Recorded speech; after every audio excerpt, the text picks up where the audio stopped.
আসসালামু আলাইকুম বন্ধুরা, শুনছেন গল্প কথা বাই রাবেয়া রাবু। আজ আপনাদের জন্য রয়েছে হুমায়ুন আহমেদের ছোট গল্প শ্যামল ছায়া।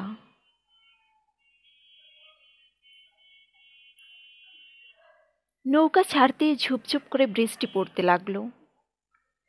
এ অঞ্চলে বৃষ্টি বাদলার কিছু ঠিক নেই।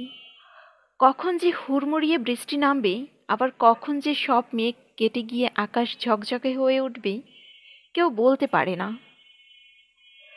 আমি নৌকার ভেতরে কুণ্ডলি পাকিয়ে শুয়ে পড়লাম। বেশ শীত করছে, ঠান্ডা বাতাসে গায়ে কাঁপন লাগে। নৌকা চলছে মন্থর গতিতে। হাসান আলী নির্বিকার ভঙ্গিতে দাঁড় টানছে।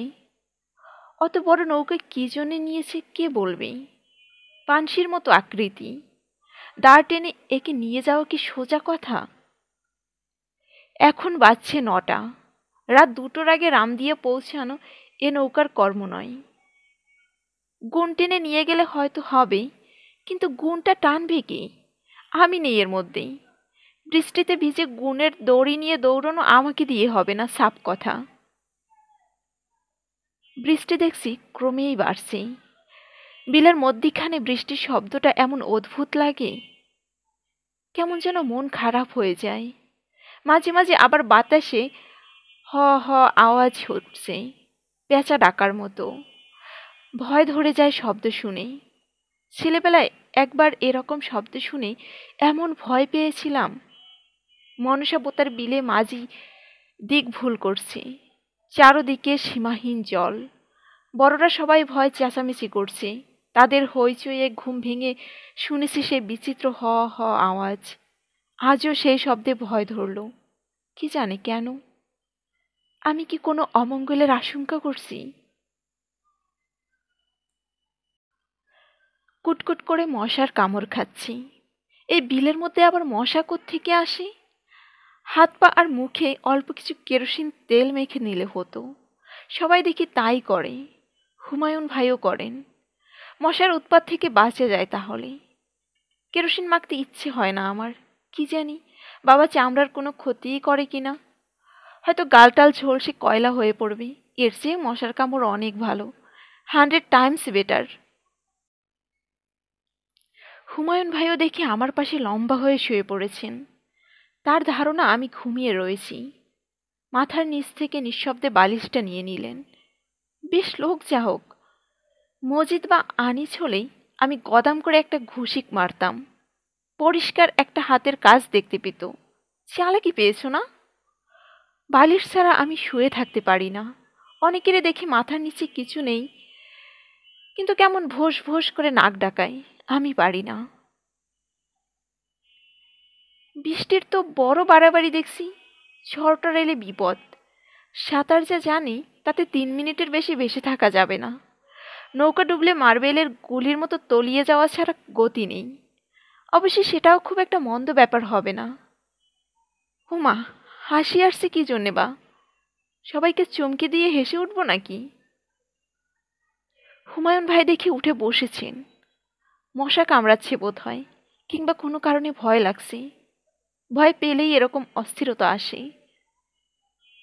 মজিদ বলল, কি হুমায়ুন ভাই, ঘুম হলো না? এই ঝড় বৃষ্টিতে ঘুম আসে নাকি? তাছাড়া টেনশনের সময় আমার ঘুম হয় না। এক দফা চা খেলে কেমন হয়, বানাবো নাকি? বাতাসের মধ্যে চুলা ধরাবে কি করে? হাসান মিয়া ধরাতে পারবে। ও হাসা, লগি মেরে নৌকা দাঁড় করাগো। চা না খেলে জুত হচ্ছে না। হে, তুমি তো ভিজে একেবারে আলুর দম হয়ে গেছো। হাসান আলী, ভিজে আলুর দম হয়ে যাওয়াটা আবার কিরকম? এরকম উল্টোপাল্টা কথা শুধু মজিদই বলতে পারি। একদিন আমাকে এসে বলল, জাফর, যা পরিশ্রম করেছি একেবারে টমেটো হয়ে গেছি। পরিশ্রমের সঙ্গে টমেটোর কি সম্পর্ক কে জানে। নৌকার খুঁটি গেড়ে বসে আছি। এতক্ষণে তাও নৌকার দুলনিতে বেশ একটা ঝিমুনির মতো এসেছিল, সেটুকুও গেছে। ঘন ঘন চা খেয়ে কি আরাম যে পায় লোকে, কে জানে। আনিস দেখি আবার সিগারেটও ধরিয়েছে। নতুন খাওয়া শিখেছে তো, তাই যখন তখন সিগারেট ধরানো চাই। আবার ধোয়া ছাড়ারও কত রকম কায়দা, নাক মুখ দিয়ে। হাসি লাগে দেখে। মজিদ বলল, আনিস, আমাকে একটা ট্রাফিক পুলিশ দাও দেখি। আরে বাবা, সিগারেটের কথা বলছি। বুঝেছি বুঝেছি, তোমার এসব ঢং ছাড়ো দেখি। বৃষ্টির বেগ মনে হয় একটু কমেছে। হাহা করে বাতাস বইছে ঠিকই। মজিদ বলল, জাফর মরার মতো ঘুমোচ্ছে, দেখেছেন হুমায়ুন ভাই? হেঁটে অভ্যেস নেই তো, টায়ার্ড হয়ে পড়েছি। টায়ার্ড না হাতি। জাফর হচ্ছে কুম্ভকর্ণের ভাতিজা। হেভি ফাইটিং এর সময়ও দেখবেন মেশিন গানের উপর মাথা রেখে ঘুমোচ্ছে। সবাই হেসে উঠল হো হো করে। আমার বেশ মজা লাগছে। আনিস বলল, এক কাজ করি। জাফরের কানের কাছে মুখ নিয়ে মিলিটারি মিলিটারি বলে চিৎকার করে উঠি, দেখি জাফর কি করে। মজিদ বলল, দাঁড়া, চায়ের পানি ফুটুক তারপর। ওদের কথাবার্তা এমন ছেলে মানুষই, হাসি লাগে আমার। কি মনে করেছে ওরা? মিলিটারি মিলিটারি শুনে আতঙ্কে দিশেহারা হয়ে আমি পানিতে ঝাঁপিয়ে পড়ব নাকি? সরি, এতটা ভয় আমার নেই। আচমকা শুনলে একটু দিশেহারা হব হয়তো, এর বেশি না। সোনাতলায় একবার মিলিটারির সামনে পড়ে গেলাম না? আমি আর সতীশ ধান খেতে রাইফেল লুকিয়ে একটু এগিয়েছি, অমনি মুখোমুখি। ভাগ্য ভালো, দলের আর কেউ ছিল না আমাদের সঙ্গে। ৮-১০ জন জোয়ান ছেলে একসঙ্গে দেখলে কি আর রক্ষে ছিল? দুজন ছিলাম বলেই বেঁচেছি। সতীশ অবশ্যই দারুণ ভয় পেয়েছিল। নারকেলের পাতার মতো কাঁপতে শুরু করেছি। আমি নিজেও হকচকিয়ে গিয়েছি। ৬ জন মিলিটারি ছিল সব মিলিয়ে। যেমন চেহারা তেমন স্বাস্থ্য। তারা জানতে চাইল কোন বাড়িতে কচি ডাব পাওয়া যাবে। আমরা ওদের খাতির করে আজিজ মল্লিকের বাড়ি নিয়ে গেলাম। সতীশ গাছে উঠে কাঁদি কাঁদি ডাব পেরে নামালো। তারা মহা খুশি। ১ টাকার একটা নোট দলা পাকিয়ে ছুড়ে দিল সতীশের দিকে। সতীশ সেই নোট হাতে নিয়ে ৩২ দাঁতে হেসে ফেলল, যেন ৭ রাজার ধন পেয়েছে। প্ল্যান করেছিলাম রাতের অন্ধকারে ১ হাত নেব, কিন্তু ওরা সন্ধ্যা পর্যন্ত থাকলো না। দুপুরের রোদ একটু কমতেই রওনা হয়ে গেল। বৃষ্টি বোধ করি একেবারেই থেমে গেল। চা বানানো হচ্ছে শুনছি। ওদের মিলিটারি মিলিটারি বলে চেঁচিয়ে ওঠার আগেই উঠে পড়ব কিনা ভাবছি। তখনই অনেক দূরে কোথায় হৈ হৈ শব্দ পাওয়া গেল। নিমিষের মধ্যে আমাদের নৌকার সারা শব্দ বন্ধ। চায়ের পানি ফোটার বিজ বিজ আওয়াজ ছাড়া অন্য কোনো আওয়াজ নেই। হাসান বলল, নৌকা আসতাছে। একটা শীতল স্রোত বয়ে গেল শরীরে। ধক করে উঠল বুক। কিসের নৌকা, কাদের নৌকা কে জানে। মিলিটারিরা অবশ্যই স্পিড বোট ছাড়া নড়াচড়া করে না। তাছাড়া রাতের বেলা তারা ঘাঁটি ছেড়ে খুব প্রয়োজন ছাড়া নড়ে না। তবে রাজাকারের উপদ্রব বেড়েছে। তাদের আসল উদ্দেশ্য লুটপাট করা। এই পথে শরণার্থীদের নৌকা মেঘালয়ের দিকে যায়। সেসব নৌকায় হামলা করলে টাকা পয়সা গয়না টয়না পাওয়া যায়। মাঝে মাঝে অল্পবয়সী সুশ্রী মেয়েও পাওয়া যায়। দূরের নৌকা দেখলাম, স্পষ্ট হয়েছে। সেখান থেকে ভয় পাওয়া গলায় কে যেন হাঁক দিল, কার নৌকা গো? আমাদের নৌকা থেকে মসজিদ চেঁচিয়ে বলল, তোমরা কার নৌকা?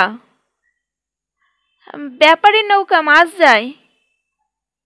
শুনে পেটের মধ্যে হাসি বুদবুদি উঠে। ব্যাপারী মাছের চালান দেওয়ার আর সময় পেল না। আর মাছ নিয়ে যাচ্ছে এমন জায়গায় যেখানে ১.৫ টাকায় এক একটা মাঝারি সাইজের রুই পাওয়া যায়। হুমায়ুন ভাইয়ের গম্ভীর গলা শোনা গেল, এই যে মাছের ব্যাপারী, নৌকা আনো এদিকে। কি আশ্চর্য! এই কথাতেই নৌকার ভেতর থেকে বহু কণ্ঠের কান্না শুরু হয়ে গেল। ছোট ছোট ছেলে মেয়ের গলার আওয়াজও আসে। এই বাচ্চাগুলি এতক্ষণ কি করে চুপ করেছিল তাই ভাবি। নৌকার ভেতর থেকে বাইরে এসে দাঁড়ালাম। মজিদ বলল, ভয় নাই ব্যাপারী, নৌকা কাছে আনো। আপনারা কি করেন? ভয় নাই, আমরা মুক্তিবাহিনীর লোক। আসো এদিকে, কিছু খবর নেই। মুক্তিবাহিনী, মুক্তিবাহিনী! আনন্দের একটা হল্লা উঠল নৌকা দুটিতে। অনেক কৌতূহলী মুখ উঁকি মারল। এরা হয়তো আগে কখনো মুক্তিবাহিনী দেখেনি, শুধু নাম শুনেছে। মেঘ কেটে গিয়ে আকাশে চাঁদ উঠেছে। চাঁদের আলোয় কৌতূহলী মুখগুলি দেখতে ভালো লাগে। নমস্কার গো বাবা সকল, আমার নাম হরিপাল। কাসুন্দিয়ার জগৎপালের নাম তো জানেন, আমি জগৎপালের ছোট ভাই। আমার আর জ্যাঠার পরিবার আছে এই নৌকায়, মোট 21 জন। হরিপাল লোকটা বাক্যবাগীশ, কথা বলেই যেতে লাগলো। দেখতে পাচ্ছি তার ঘন ঘন তৃপ্তির নিঃশ্বাস পড়ছে। নৌকার ভেতরের ছেলে মেয়েগুলির কৌতূহলের সীমা নেই, ক্রমাগত উকিঝুঁকি দিচ্ছে। এদের মধ্যে একটি মেয়ের চেহারা এমন মনকাড়া যে চোখ ফেরানো যায় না। আমি বললাম, ও খুকি, কি নাম তোমার? খুকি জবাব দেবার আগেই হরিপাল বলল, এর ডাকনাম মালতী, ভালো নাম সরোজিনী। আর এর বড় যে, তার নাম লক্ষ্মী, ভালো নাম কমলা। ও মালতী, বাবুদের নমস্কার দে। মালতী ফিক করে হেসে ফেলল। হরিপালকে চা খেতে দেয়া হলো 1 কাপ। বেশ তৃপ্তি করে সে বোধ হয় বহুদিন চা খায়নি।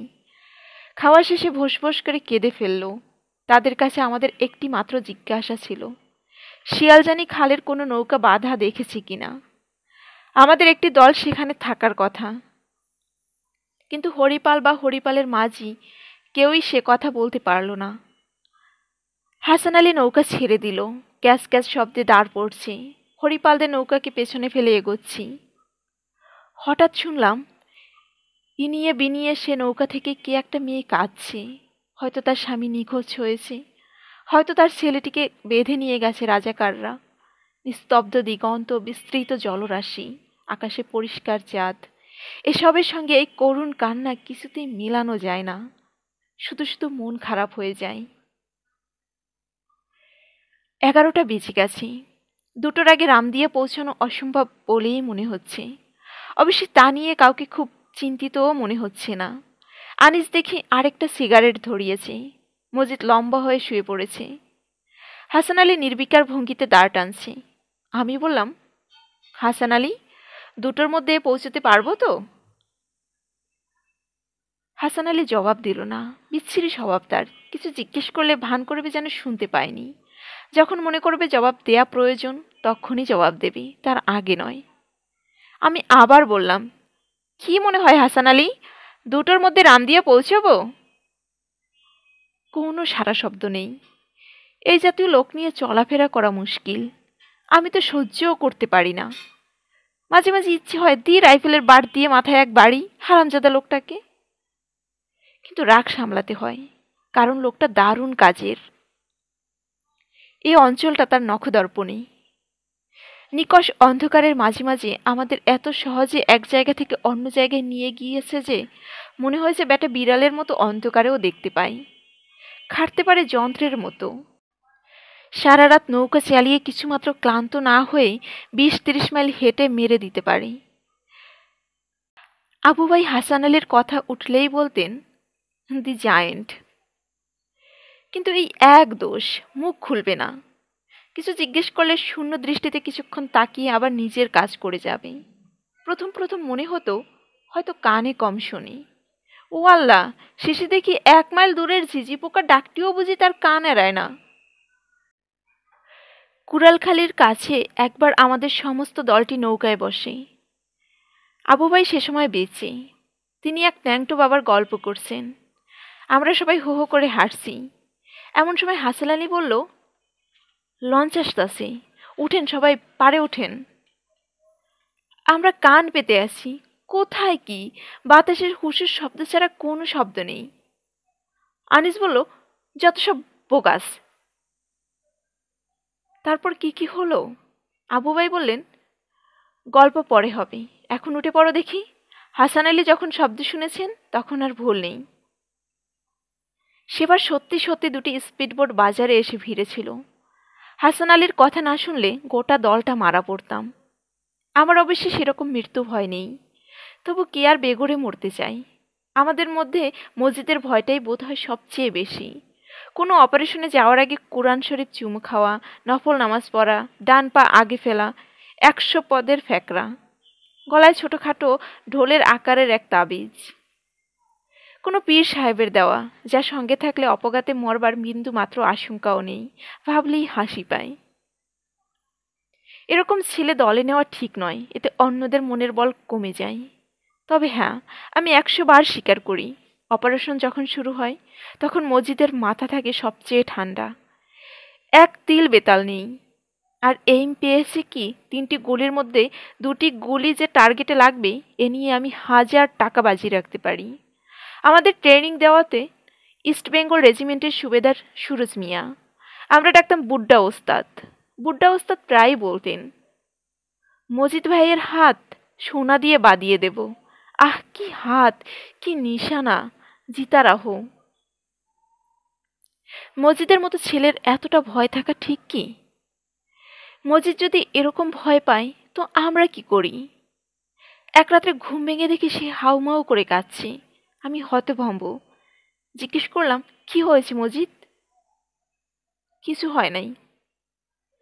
খুব করে চেপে ধরায় বললে, সে স্বপ্নে দেখেছে এক বুড়ো লোক এসে তাকে বলছে, আব্দুল মজিদ, তোমার গলায় কি গুলি লেগেছে? এতেই কান্না। শুনে এমন রাগ ধরল, ছি ছি, এ কি ছেলে মানুষই ব্যাপার। আমি অবশ্যই কাউকে বলিনি। পরবর্তী 1 সপ্তাহ সে কোথাও বেরোলো না। হেন তেন কত অজুহাত, আসল কারণ জানি শুধু আমি। কত বোঝালাম, স্বপ্ন তো আর কিছুই নয়, অবচেতন মনের চিন্তায় স্বপ্ন হয়ে দেখা দেয়। কিন্তু মজিদের এক কথা, তার স্বপ্ন নাকি ফলে যায়। একবার নাকি সে স্বপ্নে দেখেছিল তার ছোট বোন পানি পানি করে চিৎকার করছে, আর সেই বোনটি নাকি কদিন পরেই অ্যাক্সিডেন্টে মারা গেছে। মরবার সময় পানি পানি করে অবিকল যেমন স্বপ্নে দেখেছিল তেমনই ভঙ্গিতে চেঁচিয়েছে। কি অদ্ভুত যুক্তি! মৃত্যুর জন্যে ভয় পাওয়াটা একটি ছেলেমানুষি ব্যাপার নয় কি? আমার তাই মনে হয়। যখন সত্যি সত্যি মৃত্যু তার শীতল হাত বাড়াবে তখন কি করব জানি না, তবে খুব যে একটা বিচলিত হব তাও মনে হয় না। তাছাড়া আমার মৃত্যুতে কারো কিছু আসবে যাবে না। আমার জন্য শোক করবার মতো প্রিয়জন কেউ নেই। আত্মীয় স্বজনরা চোখে পানি ফেলবে, চেঁচিয়ে কাঁদবে, বন্ধুবান্ধবরা মুখ কালো করে ঘুরে বেড়াবে, তবেই না মরে সুখ। শুনেছি বিলেতে নাকি অনেক ধনী বুড়ো বুড়ি বিশেষ এক সংস্থার কাছে টাকা রেখে যায়। এসব বুড়ো বুড়ির কোনো আত্মীয় স্বজন নেই। সেই বিশেষ সংস্থাটি বুড়ো বুড়ির মৃত্যুর পর লোক ভাড়া করে আনে। অদ্ভুত ব্যবস্থা। সত্যি এরকম কিছু আছে, না শুধুই গল্প স্বল্প? আমাদের দেশে এরকম থাকলে আমিও আগেভাগেই লোক ভাড়া করে আনতাম। তারা সুর করে কাঁদতে বসতো, ও জাফর, জাফর রে, তুমি কোথায় গেলা রে? এই কথা মনে উঠতেই দেখি হাসি পাচ্ছে।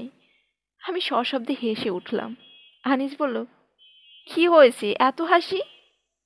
এমনি হাসছি। হঠাৎ হাসান আলী ভয় পাওয়া গলায় বলল, লঞ্চের আওয়াজ আসছে। আমার বুক ধক করে উঠল। তার মানে হচ্ছে আমিও ভয় পাচ্ছি। সেই ভয় যা যুক্তিতর্ক মানে না, হঠাৎ করে এসে আমাকে অভিভূত করে ফেলে। হুমায়ুন ভাই বললেন, নৌকা ভেরাও হাসান আলী। সব সব দাঁড় পড়ছে। আনিস ও মজিদ দুজনে 2টি বৈঠা তুলে নিয়েছে। আমরা এখনো লঞ্চের শব্দ শুনিনি, তবে হাসান আলী যখন শুনেছে তখন আর ভুল নেই। সারা শব্দ শুনে মজিদের ঘুম ভেঙে গিয়েছিল। সে হকচকিয়ে বলল, কি হয়েছে? আমি বললাম, মজিদ, তোমার শ্বশুর সাহেব আসছেন, উঠে বসো। কে শ্বশুর? কার কথা বলছো?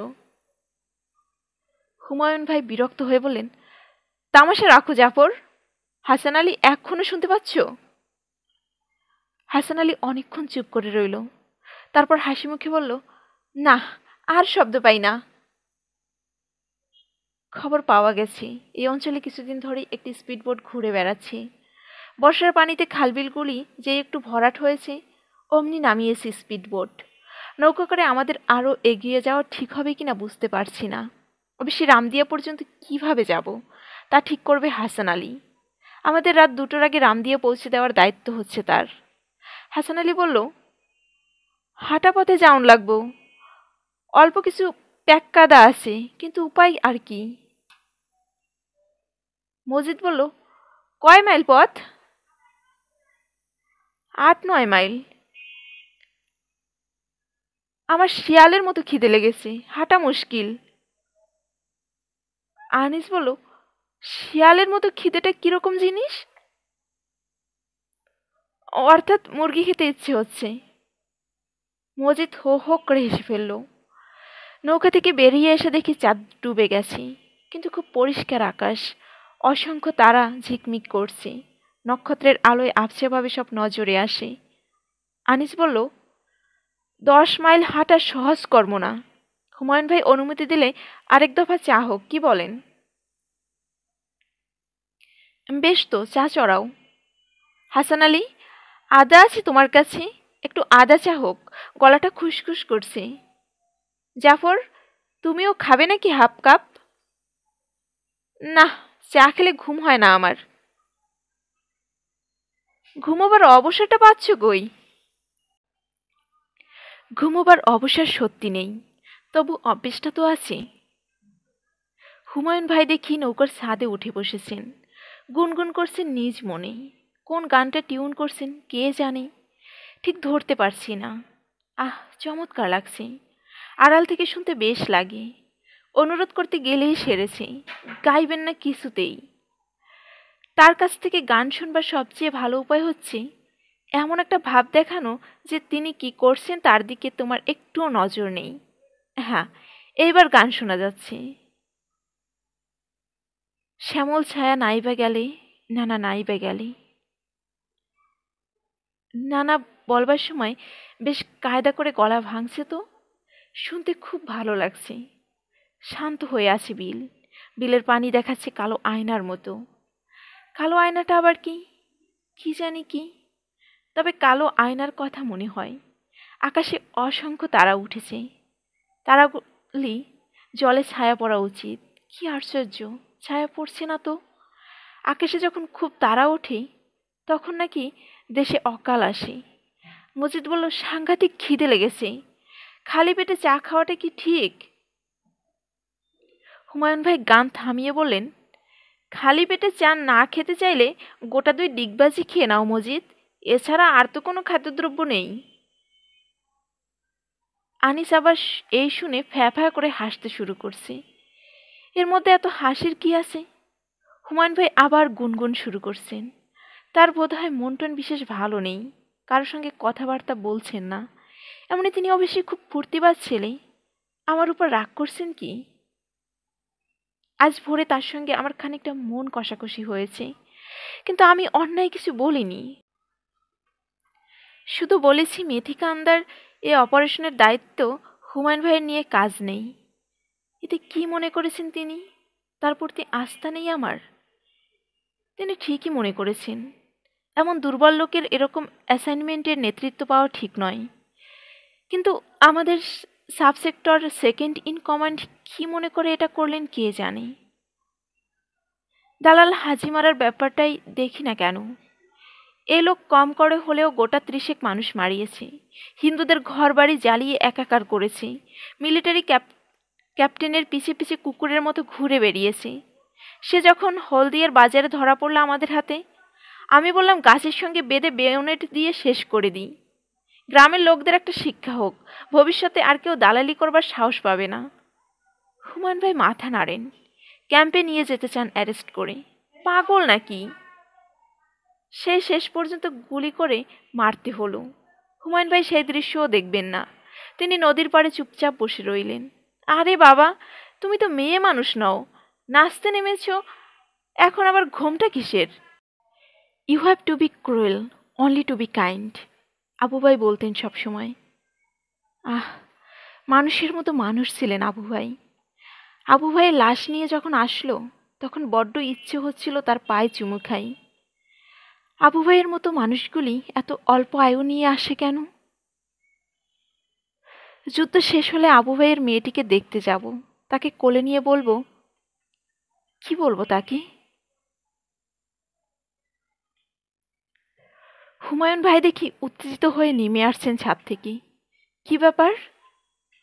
মোটর লঞ্চের আলো দেখা যায় নাকি? আনিস চা ছাকতে ছাকতে বলল, কি ব্যাপার হুমায়ুন ভাই? কিছু না, অনেকগুলি উল্কাপাত হলো। একটা তো প্রকাণ্ড। উল্কাপাত শুনেছি খুব অশুভ ব্যাপার। আমার মা বলতেন অন্য কথা। তিনি নাকি কোথায় শুনেছেন উল্কাপাতের সময় কেউ যদি কোনো গোপন ইচ্ছাটি সশব্দে বলে ফেলে তাহলে সেই ইচ্ছা পূর্ণ হয়। এক মজার কাণ্ড হলো একদিন। জ্যামিতি বই হারিয়ে ফেলেছি। সন্ধ্যাবেলা বসে আছি বারান্দায়, আকাশের দিকে চোখ। উল্কাপাত হতে দেখলেই বলবো জ্যামিতি বইটা যেন পাই। কোথায় গেল সেসব দিন? মায়ের মুখ আর মনেই পড়ে না। একদিন কথায় কথায় অবনী স্যার আমাদের ক্লাসে বললেন, যেসব ছেলের মনে মায়ের চেহারার কোনো স্মৃতি নেই তারা হলো সবচেয়ে অভাগা। আমি চোখ বুজে ক্লাসের ভেতরেই মায়ের চেহারা মনে আনতে চেষ্টা করলাম। একটুও মনে পড়ল না। সে যে পড়ল না, পড়লই না, এক্ষুনো পড়ে না। স্বপ্নেও যে এক আধ দিন দেখব সে উপায়ও নেই। আমার ঘুম এমন গাঢ়, স্বপ্নে টপ্নের বালাই নেই। ধুয়ের ছাই। নেমে পড়েছে সবাই। ওরে বাবারে, কি কাদা! কোমর পর্যন্ত তলিয়ে যাবার দাখিল। হাসান আলী আরেকটু হলে গুলির বাক্স নিয়ে নদীতে পড়ত। লাইট মেশিন গানটা সবাই মিলে চাপিয়েছে আমার কাঁধে। নামেই লাইট, আসলে মেলা ওজন। আকাশে গুড়গুড় মেঘ ডাকছে আবার। বৃষ্টি নামলেই গেছি। মজিদের ভাষায় একেবারে পটেটো চিপস হয়ে যাব।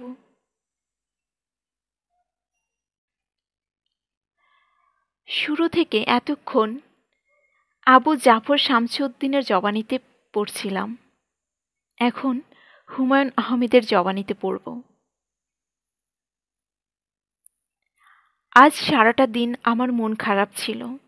এখন মধ্যরাত্রি। ছপছপ শব্দে কাঁধা ভরা রাস্তায় হাঁটছি। মনের সঙ্গে সঙ্গে শরীরও বিদ্রোহী হয়ে উঠেছে। এতদিনেও হাঁটার অভ্যেস হলো না। আনিস এবং মজিদ কত নির্বিকার ভঙ্গিতেই না পা ফেলছে। এতটুকু ক্লান্ত না হয়েও তারা 10 মাইল হেঁটে পার হবে। বিপদ হবে আমাকে নিয়ে। জাফরও হাঁটতে পারে না, তবে আমার মতো এত সহজে ক্লান্ত হয় না। সমস্ত দলটির মধ্যেই আমি সবচেয়ে দুর্বল।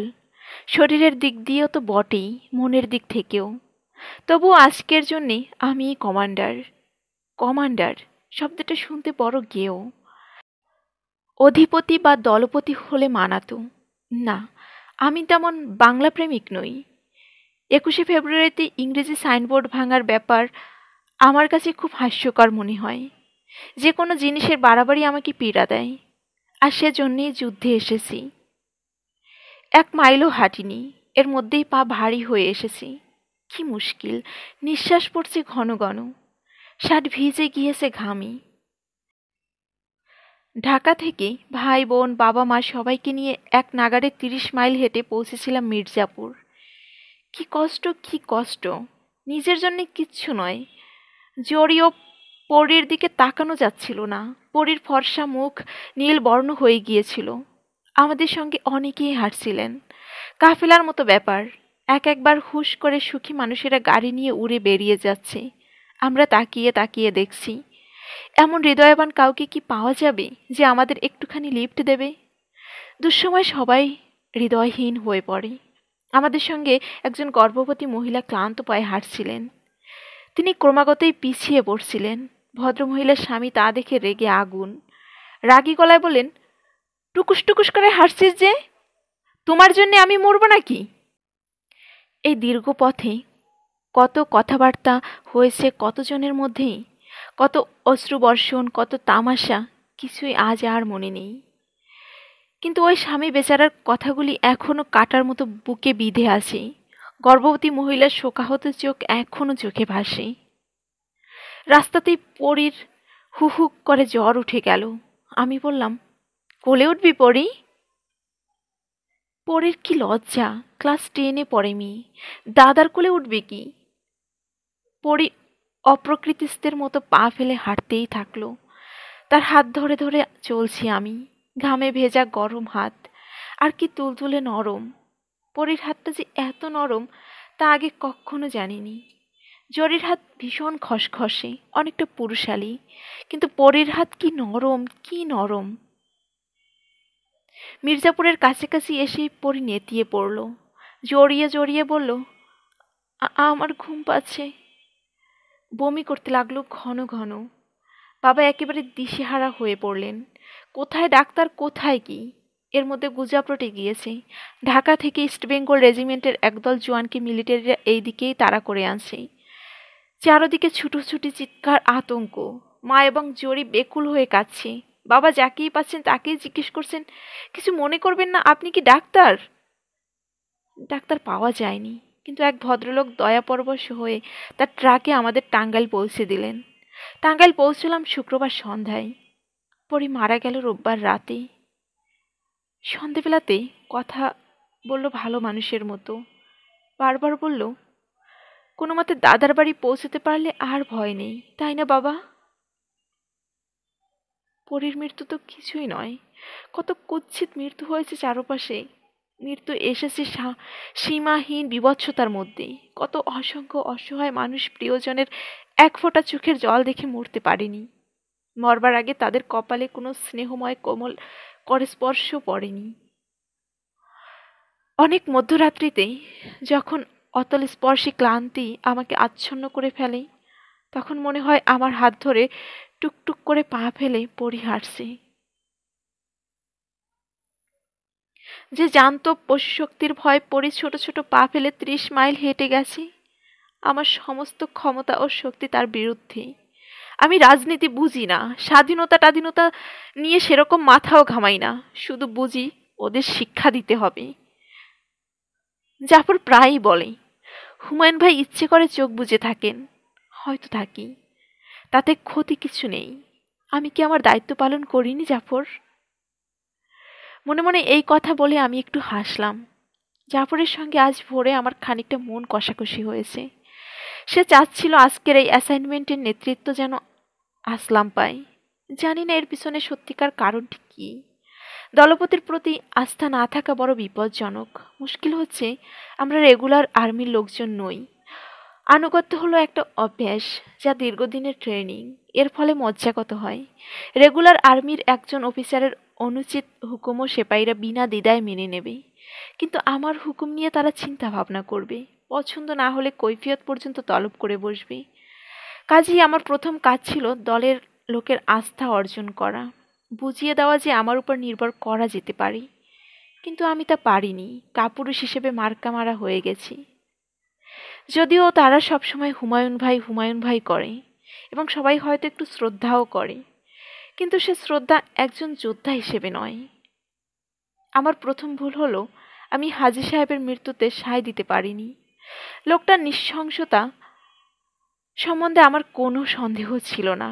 মৃত্যুদণ্ড যে তার প্রাপ্য শাস্তি, এতেও ভুল নেই। তবু আমার মায়া লাগলো। ৬০-এর উপর বয়স হয়েছে, মরবার সময় তো এমনিতেই হলো। তবু বাঁচবার কি আগ্রহ! সে আমাদের ২০,০০০ টাকা দিতে চাইল। শুনে আমার ইচ্ছে হলো একটা প্রচণ্ড চর কষিয়ে দিই। কিন্তু আমি শান্ত গলায় বললাম, জাফর, হাজী সাহেবকে ক্যাম্পে নিয়ে চলো। জাফর চোখ লাল করে তাকালো আমার দিকে, থেমে থেমে বলল, একে কুকুরের মতো গুলি করে মারব। হাজী সাহেব চিৎকার করে আল্লাহকে ডাকতে লাগলেন।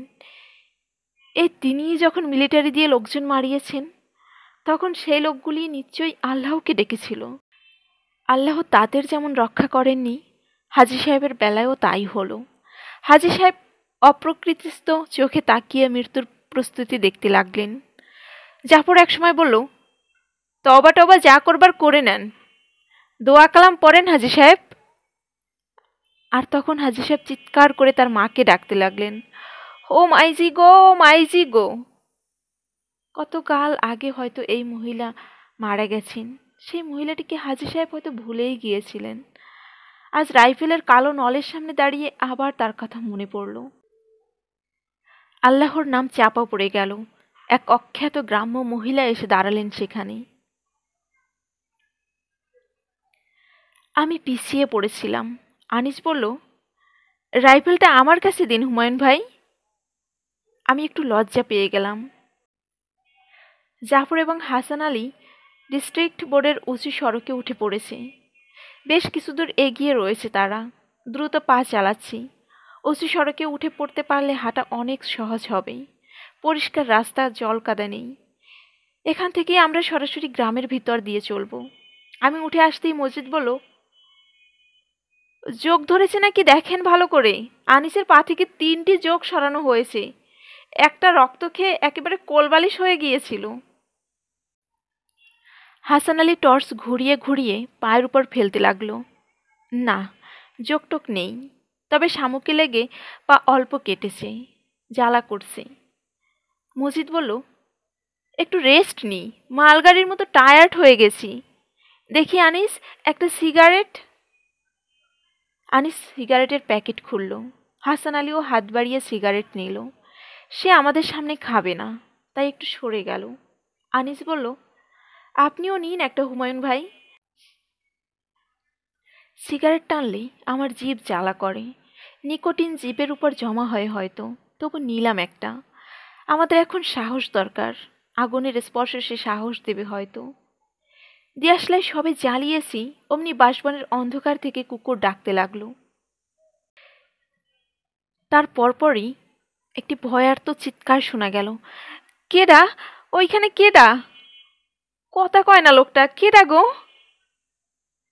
হারিকেন হাতে 2-4 জন মানুষও বেরিয়ে এলো। ও রমিজের বাপ, ও রমিজের বাপ বলে চিকন কণ্ঠে তুমুল চিৎকার শুরু করলো একটি মেয়ে। সবাই বড় ভয় পেয়েছে।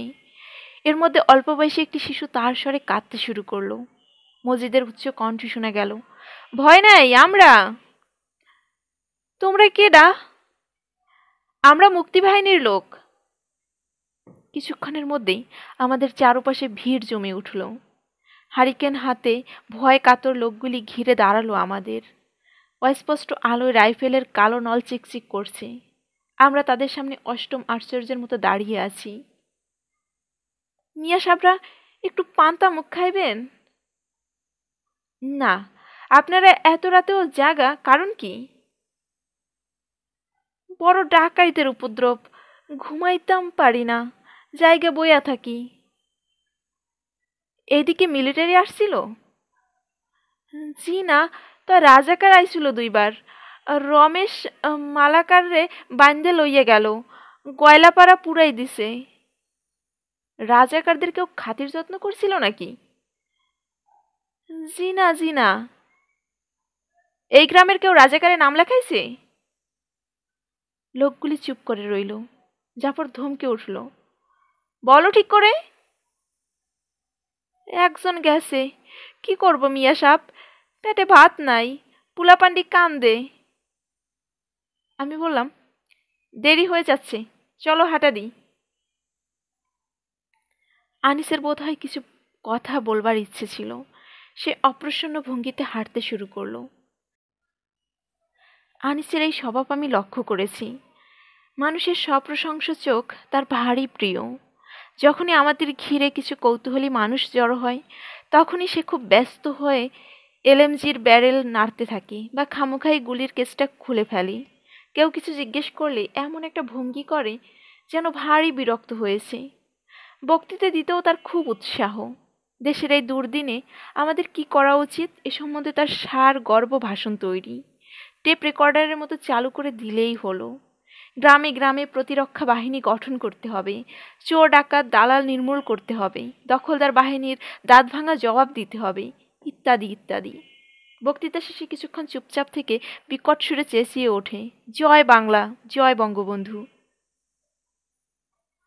আনিস ছেলেটিকে আমি খুব পছন্দ করি, চমৎকার ছেলে, একটু পাগলাটে। অপারেশনের সময় সব বিচার বুদ্ধি খুইয়ে বসে, গুলি ছোড়ে এলোপাথাড়ি। পিছনে সরতে বললে ক্রোল করে সামনে এগিয়ে যায়, সামনে এগোতে বললে আচমকা পিছনে দৌড় মেরে আসে।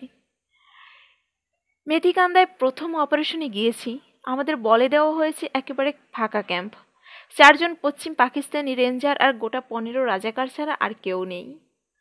রাত 2টায় অপারেশন শুরু হলো। আমি আর সতীশ গর্তের মতো একটা জায়গায় পজিশন নিয়েছি। বেশ বড় দল আমাদের, সবাই ছড়িয়ে ছিটিয়ে আছি। দলের নেতা হচ্ছেন আবু ভাই।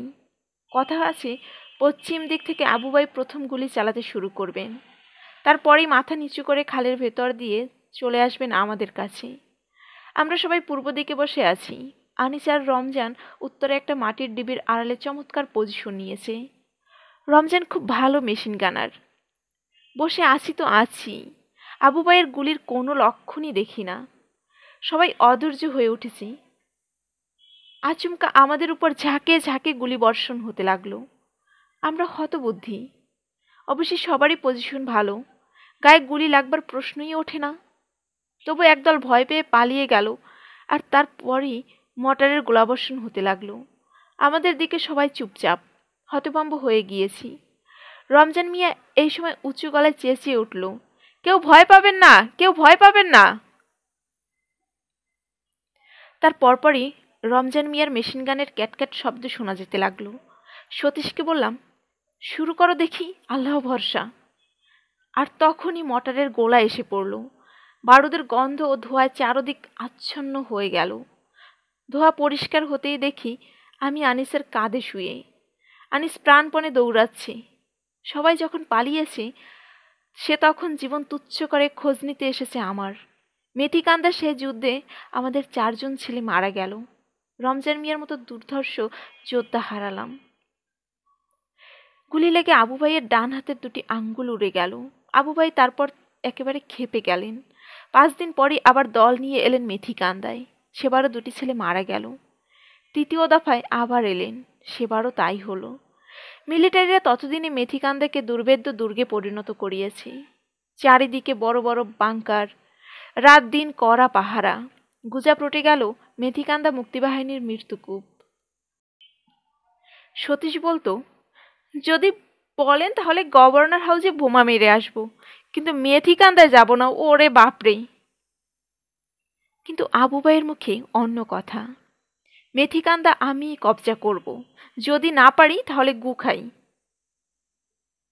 4র্থবারের মতো তিনি বিরাট দল নিয়ে গেলেন সেখানে। সবাই ফিরল, আবু ভাই ফিরলেন না। 5মবারের মতো যাচ্ছি আমরা। আমার কি ভয় লাগছে নাকি? ছি হুমায়ুন, ছি। একটির পর একটি জায়গা তোমাদের দখলে চলে আসছে। মেথিকান্দায় ঘাঁটি করে একবার যদি সেনা রোদের রেলওয়ে ব্রিজ উড়িয়ে দেওয়া যায়, তাহলে বিরাট একটা অংশ তোমাদের হয়ে যাবে। আর এত ভয় পাওয়ার বাকি? মৃত্যুকে এত ভয় পেলে চলে? একটা গল্প আছে না, এক নাবিককে একজন সংসারী লোক জিজ্ঞেস করলো, আপনার বাবা কোথায় মারা গিয়েছিলেন? তিনি নাবিক ছিলেন, সমুদ্রে জাহাজডুবি হয়ে মরেছেন। আর আপনার দাদা? তিনিও ছিলেন নাবিক, মরেছেন জাহাজডুবিতে। সংসারী লোকটি আঁতকে উঠে বলল, কি সর্বনাশ! আপনিও তো মশাই নাবিক, আপনিও তো জাহাজডুবি হয়ে মরবেন। নাবিকটি বলল, তা হয়তো মরব, কিন্তু নাবিক না হয়েও আপনার দাদা বিছানায় শুয়ে মরেছেন, ঠিক নয় কি? হ্যাঁ, আপনার বাবাও বিছানাতে শুয়েই মরেছেন, নয় কি? হ্যাঁ, হাসপাতালে। আপনিও সেইভাবেই মরবেন। তাহলে বেশ কমটা হলো কোথায়? আসল কথা, আমার ভয় লাগছে। সাহস সঞ্চয়ের চেষ্টা করছি। ভয় পাওয়াতে লজ্জার কিছু আছে কি? আমার লজ্জা পাওয়ার কিছু নেই, এই মনে করে গুনগুন করে গান গাইতে চেষ্টা করলাম। সেদিন দুজনেই। শেষ দিয়ে আমি বেশ ভালো সুর তুলতে পারি, কিন্তু গান গাইতে গেলেই চিত্তের। জরি বলে, তোমার মিরগুলি খুব ভালো আসে, আর কিছুই হয় না। কি জানি বাবা, মীর কাকে বলে? আমি এত সব জানি না। আমি তো তোর মতো বিখ্যাত শিল্পী নই। গান নিয়ে আমার কোনো মাথা ব্যথা নেই। বাথরুমে গোসল করতে করতে একটু গুনগুন করতে পারলেই হলো। জাফরটা ভীষণ গান পাগল। যেই গুনগুন করে একটু সুর ধরেছি, অমনি সে পিছিয়ে পড়েছে। এখন সে আমার সঙ্গে সঙ্গে হাঁটবে। জাফর যাতে ভালো মতো শুনতে পায়, সেই জন্য আরেকটু উঁচু গলায় গাইতে শুরু করলাম। আমার গুনগুন শুনেই এই জোরের গান শুনলে তো আর হুঁশ থাকবে না। জাফরকে একদিন কথায় কথায় জিজ্ঞেস করছিলাম, গান গায় যে কানিজ আহমেদ, তার নাম শুনেছ? সে চমকে উঠে বলল, নজরুল গীতি গায় যিনি, তার কথা বলছেন? হ্যাঁ, খুব শুনেছি। আপনি চেনেন নাকি? আমি সে কথা এড়িয়ে গিয়েছি। যুদ্ধ শেষ হয়ে গেলে জাফরকে একদিন বাসায় নিয়ে যাব, জরিকে ডেকে এনে পরিচয় করিয়ে দেব। এর নাম আবু জাফর শামসুদ্দিন। আমরা একসঙ্গে যুদ্ধ করেছি। আর জাফরকে হেসে বলবো, জাফর, এর নাম হলো জরি, আমার ছোট বোন। তুমি চিনলে চিনতেও পারো, গান টান গায়, কানিজ আহমেদ, শুনেছ হয়তো। জাফর নিশ্চয়ই চোখ বড় করে অনেকক্ষণ তাকিয়ে থাকবে। সে দৃশ্যটি আমার বড় দেখতে ইচ্ছে করছে। তাছাড়া আমার মনে একটি গোপন বাসনা আছে, জরির সঙ্গে বিয়ে দেব জাফরের। যুদ্ধের মধ্যে যে পরিচয়, তার চেয়ে খাঁটি পরিচয় আর কি হতে পারে। জাফরকে আমি ভালোভাবেই চিনেছি, কিন্তু জরির কি পছন্দ হবে? বড় খুঁতখুঁতে মেয়ে, সমালোচনা করার তার স্বভাব। কেউ হয়তো বাসায় গিয়েছে আমার খোঁজে, জরি আমাকে এসে বলবে, দাদা, তোমার একজন চ্যাপ্টা মতো বন্ধু এসেছে। অরুণকে সে বলতো কাতলা মাছ। অরুণ রেগে গিয়ে বলছিল, কাতলা মাছের কি দেখলে আমার মধ্যে? জরি সহজভাবে বলছে, তোমার মাথাটা শরীরের তুলনায় বড় তো, এই জন্যেই। আচ্ছা, রাগ করলে আর বলবো না। আদর দিয়ে দিয়ে মা জরির মাথাটি খেয়ে বসে আছেন। অল্প বয়সী অহংকারী আর আহ্লাদী হয়ে উঠেছে। কে জানে, এর মধ্যে বিয়েই হয়ে গেছে হয়তো। অনেক দিন তাদের কোনো খবর পাই না। শুনেছি বাবা আবার ঢাকায় ফিরে এসেছেন, ওকালতি শুরুর চেষ্টা করছেন। দেশে এখন কি আর মামলা মোকদ্দমা আছে? টাকা পয়সা রোজগার করতে পারছেন কিনা কে জানে। ঢাকার অবস্থা নাকি সম্পূর্ণ অন্যরকম, কিছু চেনা যায় না। ইউনিভার্সিটি পাড়া খা খা করে, দুপুরের পর রাস্তাঘাট নিঝুম হয়ে যায়। ঢাকায় বড় যেতে ইচ্ছে করে, কতদিন ঢাকায় যাওয়া হয় না। আবার কি কখনো এরকম হবে যে নির্ভয়ে ঢাকায় রাস্তায় হেঁটে বেড়াবো? সেকেন্ড শো সিনেমা দেখে কোনো একটা রেস্টুরেন্টে বসে চা খেয়ে গভীর রাতে বাড়ি ফিরব। সলিল কিছুদিন আগে গিয়েছিল ঢাকায়, অনেক গল্প শুনলাম তার কাছে। খুব নাকি বিয়ে হচ্ছে সেখানে। বস্তা মেয়েদের সবাই ঝটপট বিয়ে দিয়ে দিচ্ছে, ঘরে রাখতে সাহস পাচ্ছে না। হতেও পারে। সলিল অবশ্যই বেশি কথা বলে, তবুও বিয়ে কি আর হচ্ছে না?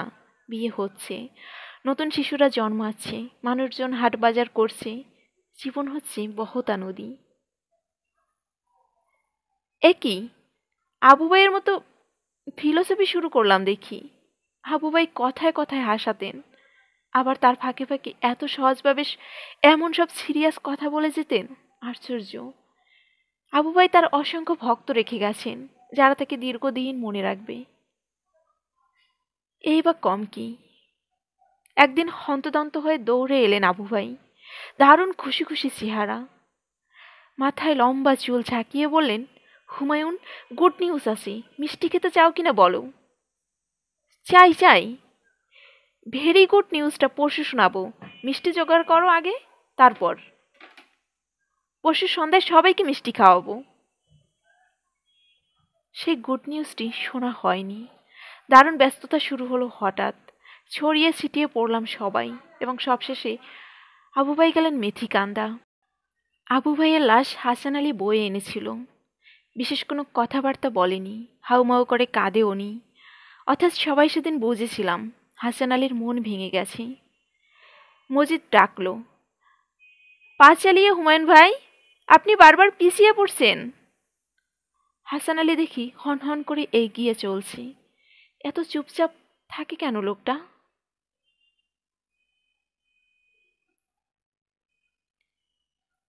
শুনছিলেন হুমায়ুন আহমেদের ছোট গল্প শ্যামল ছায়া প্রথম পর্ব। দ্বিতীয় পর্বে আমরা অন্য কারো জবানিতে শুনব, এবং সেটাই শেষ পর্ব। আশা করি আপনারা সবাই পাশে থাকবেন। দ্বিতীয় পর্বের লিংক এই পর্বের ডেসক্রিপশন বক্সে আপনারা পেয়ে যাবেন। এতক্ষণ আপনাদের সাথে গল্প পাঠিয়েছিলাম আমি রাবেয়া রাবু। আমার গল্প আপনাদের ভালো লাগলে লাইক করবেন, কমেন্টে জানাবেন আপনাদের মতামত। আমার পরবর্তী গল্প পেতে আমার চ্যানেলটা সাবস্ক্রাইব করে পাশে থাকবেন। গল্পের নোটিফিকেশন সাথে সাথে পাওয়ার জন্য পাশে থাকা বেল বাটনে প্রেস করে দেবেন। সবাই ভালো থাকবেন, সুস্থ থাকবেন, নিজের এবং পরিবারের সবার খেয়াল রাখবেন, আমার জন্য দোয়া করবেন। আল্লাহ হাফেজ।